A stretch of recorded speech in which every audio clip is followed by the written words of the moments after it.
cuesta denunciar y cuesta traer arriba de la mesa porque está todo el tema de la dignidad y la integridad psicológica del trabajador expuesto a una situación tan desagradable como el acoso sexual en un lugar donde debería ir con el foco en la tarea, en el trabajo. La seguridad también, ¿no? Exacto, cambia su foco por un comportamiento de orden sexual, y acá un poco para antes de entrar a las estadísticas que... Sí, recordemos la definición de acoso, porque hay gente que no lo tiene tan claro de cuándo configura acoso sexual en el ambiente laboral. Claro, con esta mirada de hacer conscientes a los oyentes de qué estamos hablando. Bueno, cada vez que hay un comportamiento de naturaleza sexual en el ámbito de trabajo, sea que, como normalmente sucede, venga del empleador o de generalmente, ¿no? O del empleador superior, o de un superior en una línea jerárquica, aunque nuestra ley, y está muy bien, aborda no solamente esas relaciones jerárquicas, sino el acoso sexual de un par de pares. Exacto. Si se da en una relación de horizontalidad también...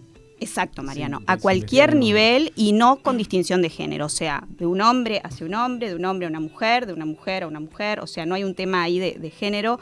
Si bien pasa realmente. Exacto, es un tema de mucha gravedad y que está realmente probado que las denuncias que se hacen no son significativas, porque hay todo un tema de pudor de las personas, de miedo a perder la fuente de trabajo, sobre todo cuando viene el acoso viene de un superior.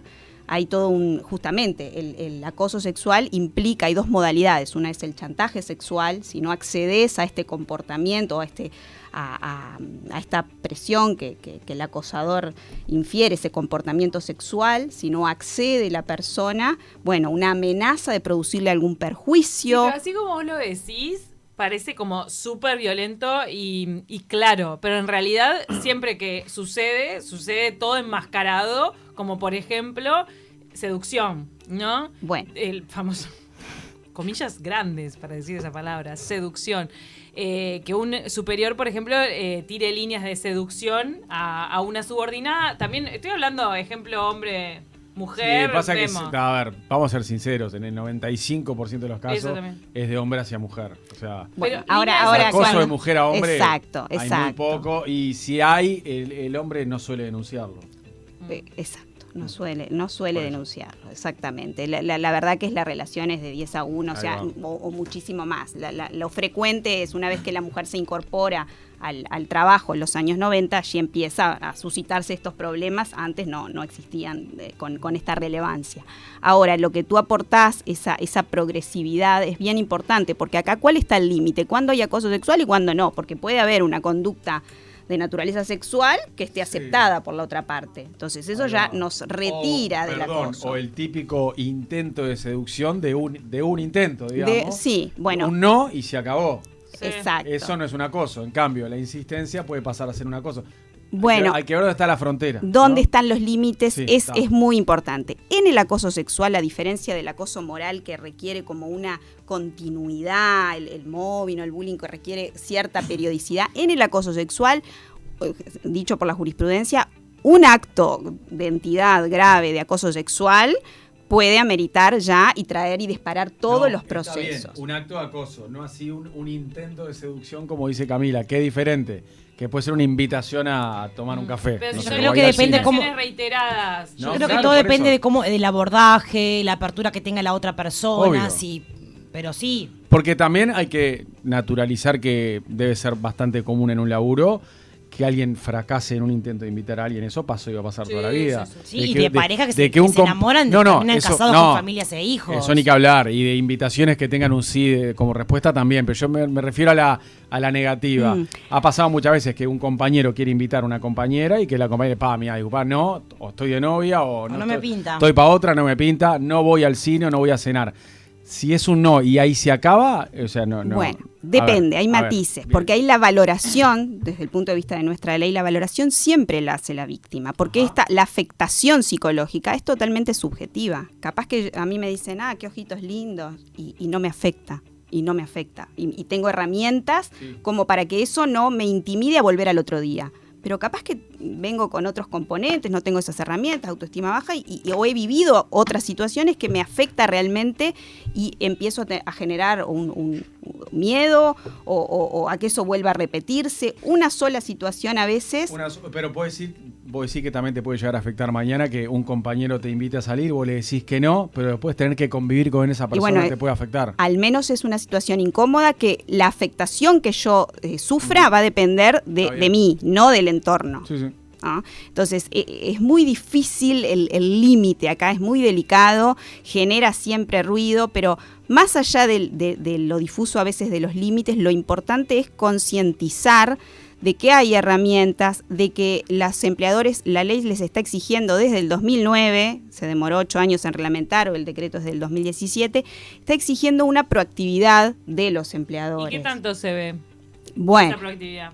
Bueno. No, ¿y en qué consiste? Porque ¿qué mecanismos tiene que disparar el empleador? Bueno, hay 3 pilares como grandes. Uno es lo que es deberes de prevención, en el marco de la empresa. El empleador debe tener, sí o sí, un protocolo de actuación. O sea, le pasa esto a un trabajador en el ámbito laboral o en el ámbito docente, porque esta ley también regula las instituciones educativas. ¿Cuáles las gestiones? ¿Qué tiene que hacer? ¿Cómo voy a proteger integralmente a esa víctima de acoso, yo empleador, que sucedió en mi empresa? Entonces, ese es un foco preliminar, o sea, cómo prevengo que esto suceda, cómo evito, educo a mi personal, difundo las políticas institucionales, que está todo pautado, cómo la voy a difundir, voy a hacer capacitaciones. INEFOP da cursos gratuitos para las empresas para que vengan a conversar de estos temas con los trabajadores.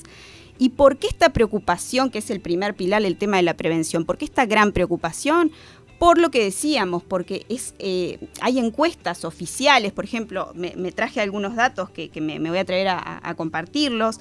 La encuesta nacional de prevalencia sobre violencia basada en género, en 2013, miren, arranco ahí, 13.000 mujeres dijeron haber sufrido ese año acoso sexual. Sin embargo, al ámbito de control de la entidad de control, que es la Inspección General de Trabajo, solo llegaron 90 denuncias.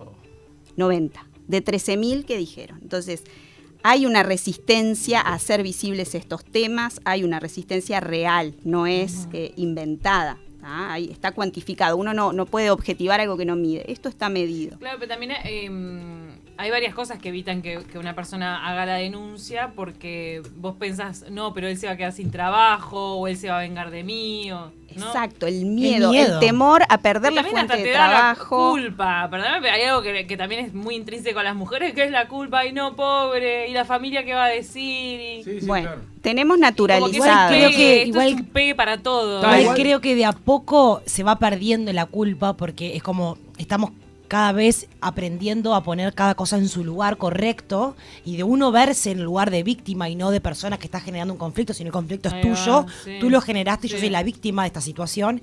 Pero además también, animarse ¿no? Que también debe ser uno de los pasos difíciles de reconocerse acosados. Yo creo que el límite, como hablamos recién, la frontera es tan fina que creo que es una reeducación de entender cuál es el límite para entender que eso efectivamente es un acoso.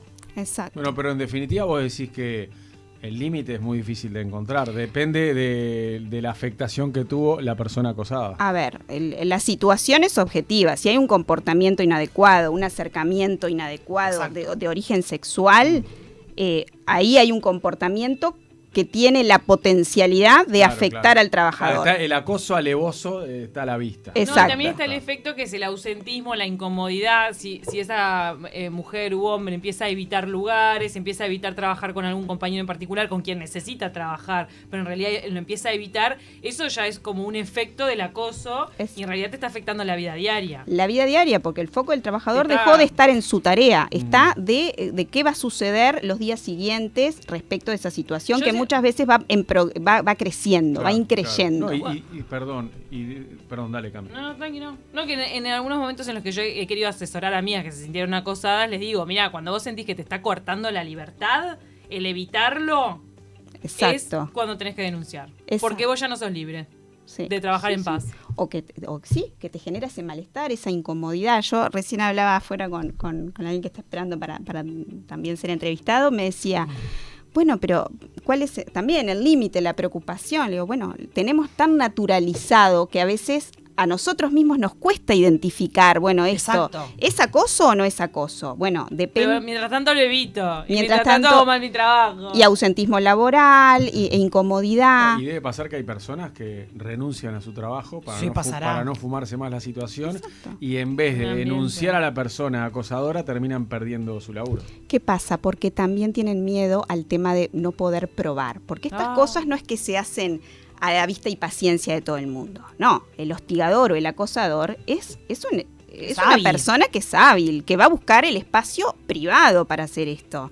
En general, ¿no? Estoy Sí, generalizando, pero no va a estar con el cartel diciendo soy acosador. Yo creo que también un poco el cansancio de la persona acosada, mujer u hombre, quien sea, es un poco el desgaste de la explicación, que hay que hacerlo, porque el límite es tan fino y las situaciones suelen darse en ámbitos privados, que hay que explicar qué fue lo que pasó para constatar si estamos frente a una persona que es acosador o acosadora o no. Pero para la persona que lo sufrió es tan desgastante repetir una y otra vez, la película se le pasa por la cabeza, vuelven los miedos, y todo eso debe ser muy complicado para la persona que está en ese lugar y que tiene que volver, ¿no? Como a ver esta película casi... Bueno, hay una Luz. mirada que a lo que tú haces a la revictimización, que otra vez tengo que venir a los interrogatorios, explicar lo que pasó con mi abogado, eventualmente tengo derecho a traer a mi abogado si soy víctima, también el acosador, pero tengo que revivir esta situación. Claro. Muchas veces la mirada, o lo que le decía a la persona que estaba afuera, es, si estuviéramos en Japón capaz que no estábamos hablando de esto, porque hay todo un tema, ¿no?, de educación y de naturalización de Ay, sí, hay determinadas países cosas. donde no pasan esas Y cosas. no. ¿sabes que a No, mí no es que no pasan, pero te digo que los niveles, que ahora volvemos a los números si les parece, los niveles objetivos, cuantificados, no. O sea, las mujeres que son encuestadas dicen, no, la verdad que no me sucede. No, Hay un grado de interesantísimo educación, que ahí tenemos una gran responsabilidad nosotros, ¿no? De educar a las próximas generaciones y bueno, retirar este flagelo. Repasemos algunas cifras más porque nos vamos a quedar sin tiempo. Sí. Bueno, Porque cómo no. viniendo más cerca en el tiempo.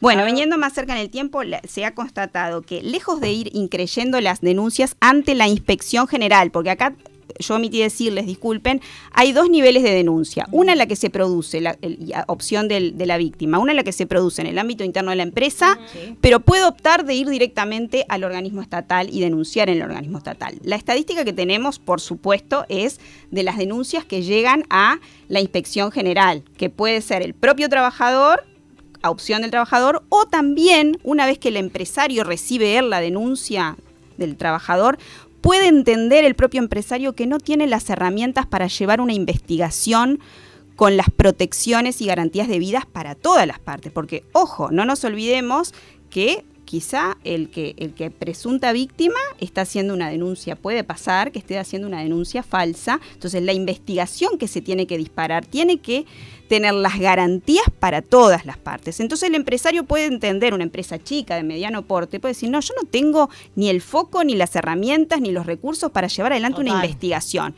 El empleador puede ir, él tiene 5 días hábiles desde la denuncia para hacer esa ponderación e ir él a la inspección. Ese nivel de denuncias que llegan a la inspección no ha ido creciendo desde 2013, sino que ha ido de acoso sexual, estamos hablando, no de acoso de otra índole como el moral. Acoso sexual ha ido decreciendo. 2019, 48 denuncias. 2020, 33 denuncias. 2021, 27 denuncias de acoso sexual en la inspección general. O sea, ha habido una disminución. Entonces... Pero también puede ser que puede tener que ver con el trabajo remoto, con todo esto de la pandemia. Puede que ser. menos Vos sabés que interacción. cuando venía en un Uber conversando con el conductor de este tema, y justamente salió este tema. La pandemia puede haber afectado porque además Claro. el temor a perder la fuente de trabajo está transversal a todo No, y esto. la menor presencialidad, como decía Camila. Eso incide también. Puede Y ser. estar en tu casa, en tu hogar, que es tu refugio, y no llegar a ese lugar donde está esta persona que aterra. Exacto. Estoy exacto. pensando, nos quedamos sin tiempo ya, pero caso de, por ejemplo, una empleada doméstica que se siente acosada. ¿a quién le vas a denunciar? Tenés que ir directo al ministerio. Exacto, vas directo al ministerio. No tenés una pirámide Porque de tu cargos. patrón No. o patrón, ya el universo claro. se achicó así. Vas, en ese caso, en ese escenario, vas directo a la Inspección General de Trabajo. Sí, seguro que apelás directamente. ¿Hay algún teléfono Y que ahí podamos sí, tener en y cuenta? lamentablemente en ese caso vas al ministerio y dispuesta a que ese trabajo tarde o temprano lo perdés. Bueno, ahí se va a suscitar una investigación, entrevistas, inspección en el domicilio. En este caso, si es trabajo doméstico, te tiene que permitir el ingreso. Va a haber un interrogatorio al empleador. Y si a la sazón y a la postre se prueba que ahí hay todo un tema de es tu palabra mía contra la tuya, pero a veces hay indicios que construyen el caso y que le dan la convicción a la inspección o eventualmente al Poder Judicial, porque hay casos que llegan obviamente al Poder Judicial. La etapa administrativa no es óbice, no es impedimento a llegar a la esfera judicial. Pero también está la indemnización. O sea, el Exacto. trabajador o trabajadora puede tener una Por indemnización. supuesto, no, indemnización sí. No de, lo que no tiene mucho futuro es ese trabajo. Exacto, para esa persona. y eso Sí, es lo que está siempre claro. impidiendo las denuncias, me explico, está el temor a perder la fuente de trabajo.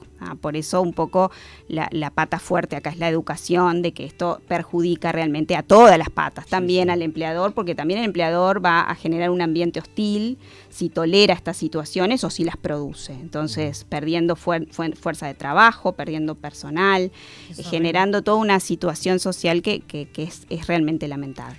Súper interesante la charla con Giovanna. Sí. Gracias, Giovanna Lorenzi, directora del Departamento de Asesoramiento Tributario y Legal de KPMG y doctora en Derecho y Ciencias Sociales. Gracias. Encantadísima de estar acá. Que pase bien, Muchas gracias. gracias, adiós. Viene 9.70, no, en realidad 9.70. Viene el flash informativo. Viene el flash y después viene Leo Termin con música.